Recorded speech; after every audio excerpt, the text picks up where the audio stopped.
Our first snowflakes of the year will begin to fly later tonight. Current time is 1:40 p.m. Wednesday afternoon.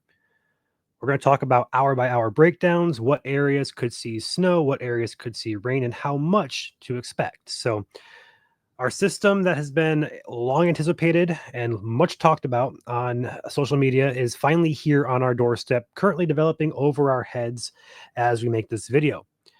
The GFS model here is going to be the general overview. Now, the GFS and European are global models. They're good for large scale patterns, but for localized stuff like lake effect snow, they're not too good in that term, in that sense of accumulation. So we're going to look at two models today. The general overview will be the GFS, and the HRRR will be a good use for highlighting what we're kind of looking at in terms of locality specific information. So GFS model here, if you guys have been watching our videos the past couple of days, nothing really has changed much. The low pressure develops overhead basically right now as we speak here. That will turn into a low pressure system over the Lake Huron area. It will then dive north, and then as it dives north, it will also pull cold air down from Canada. As that happens, it will change over to snow for northern lower Michigan as early as roughly 10 p.m. tonight, maybe a tad before that, but around that time frame, especially after midnight, that looks to be the case. It's going to pick up intensity as well. That low will rotate back to the west and then dive back south, and then bringing snow with it, with rain on the north side of that. And then that'll dive off to the south by the time Thursday evening rolls around. So overall time frame, snow begins as early for northern lower Michigan. We have rain currently out there, but it'll change over to snow roughly tonight around, we're going to say 8 p.m. at the earliest, perhaps a little bit earlier, but I think 8 p.m. is a good, very early start point, but more so towards 10 p.m. and afterwards. Expect snow to change over for northern lower.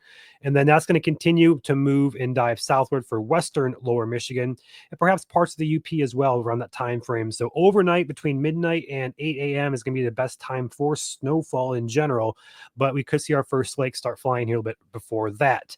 Overall, this system should be out of our hair by the time Friday morning rolls around. We could still have some lingering snow showers, perhaps rain showers in the area for your Friday, but snow should be out of here by Friday morning at the latest. Now, switching over here to the HRRR, we are watching potential for lake effect to begin this system. Now, this is something that's developed here in the past couple of days, or past couple of model runs, should I say. We're going looking at the HRRR 17Z run here. 17Z is currently noon in Zulu time. So looking at how this is going to evolve, we see our first change over here to snow up there toward Gaylord. This is at 6 p.m. tonight. It should probably stay as rain through that time frame, but as we get closer to 8 p.m., 10 p.m., it's more so wider area develops of snow. But also notice down here in southwest lower Michigan, we have westerly, northwesterly winds here. And if we can manage cold enough temperatures, lake effect snow may begin down here before the main system snow, so to speak, comes through. So if that happens, we're going to see probably some areas across the West Michigan zone here with some lake effect banding going on. How much snow? Well, I'm not expecting too much in the way of significant snowfall, but it could definitely boost some totals here. We have adjusted our forecast as such. We may need some further adjustments throughout the later part of the evening. But overall, that lake effect snow will begin as early as about maybe 10, 11 p.m., midnight, again, around that time frame.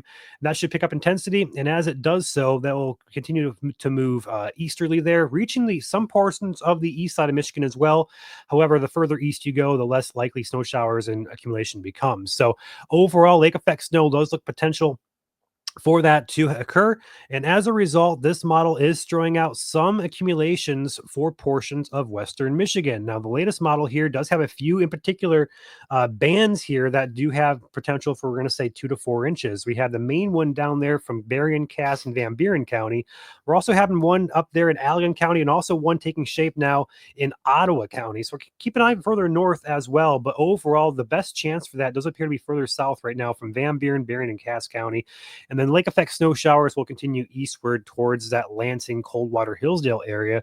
But by the time you get to Adrian, Ann Arbor, and Howell, we'll taper off. It should just be light accumulation over there, if any. Overall, we have a forecast we updated this morning.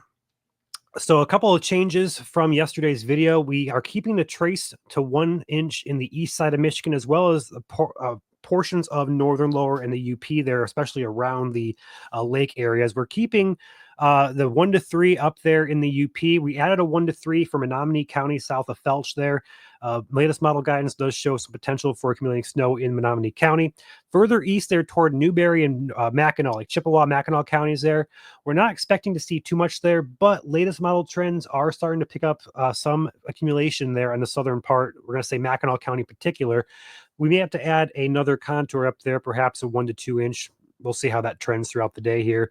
Now, the biggest change here, we're going to add a 2 to 4 plus section in Gaylord area. So why we're doing that, essentially 1 to 3, 2 to 4, it's not much of a change, but there is a centered area up there we're watching for a potential for some higher amounts. Well, that's why we put a little bit off color blue there and put 2 to 4 plus. I wouldn't be shocked to see 5 or 6 inches in some spots up there, but where exactly is anybody's guess. We told our paying members this morning the exact same thing. Where exactly that's going to set up is going to be a complete guess. Throw a dart at a dartboard, essentially. So we went ahead and put a 2 to 4 in the area where we think we could see a little bit higher amounts. But overall, models are so flip-flop back and forth where it could end up being, for example, we could see Traverse City, or not, let's use Gaylord. We're going to say Gaylord can get 4 inches, but if we go up to like just up the road 5 or so miles, we could have little to no accumulation at all. So it's going to be a very tight window up there. There's a lot of uncertainty with this event just because that low pressure is going to pivot directly over northern lower Michigan. That's why the eastern UP doesn't get really much in the way of any snow. So where that exactly sets up and pivots and strengthens and deepens and moves, it's going to all come down to the positioning and also your temperatures as well. So that's your major uncertainty, but also the biggest addition to our forecast. Also down there, we see in Van Buren, Cass, and Berrien counties, we had a 2 to 4 lake effect contour. We may need to shift a few more bands to the north up to Grand Rapids. Not everybody in West Michigan is going to see lake effect snow, but we could see those thin lake effect bands set up, which could lead to localized accumulation. And much of the same applies for lake effect snow, where 1 mile down the road, we could have very little, like an inch, and then go 2 miles up the road, you could have 4 or 5 inches. So given lake effect is very dependent on wind direction, we're not going to really know the exact areas we're going to see lake effect, but we will be updating this regularly as we see those wind shifts and as those bands set up. We'll have updates in areas who are likely to see more accumulation. But right now, we think the Berrien, Cass, and Van Buren County area is the best area to see that. Overall, outside those areas, a general 1 to 3 is expected across West Michigan and parts of northern lower. That is going to be the case. We are kind of leaning back towards the 1 to 3 zone for that portion of the region, just because we don't really see much in the way of cold temperatures to really solidify a bigger ratio, so to speak, but also soil temperatures are still quite warm. So it's going to have a hard time accumulating. Roads should not be impacted. If they are, it should be brief in nature. So make sure if you guys are going out in West Michigan or northern lower Michigan tomorrow morning, make sure that you know what the roads are like before you start driving 60 mile per hour or whatever. Just don't want to see anybody get in accidents. So just take it easy until you know what you're dealing with. Overall, not too impactful an event, but it is our first snowfall of the year. We're here to track it for you guys. We'll have updates and a briefing tonight at 7 p.m. to go over everything. So stay tuned to that if you want to join us for a live briefing. Overall, it should be a pretty interesting first snow of the year. Definitely a difficult forecast. So we're hoping and crossing our fingers this is the most accurate information we're giving you. We'll see how it all plays out. With that being said, I'll catch you guys tomorrow. We'll look at the long term because the long term also looks interesting through the last week of November and perhaps into early December. Active pattern continues, more snow chances, and also more rain chances on the way. We'll talk about that all on the video tomorrow. You guys stay safe. We'll see you guys tonight for our live briefing at 7 p.m. here on YouTube and Facebook at Michigan Storm Chasers.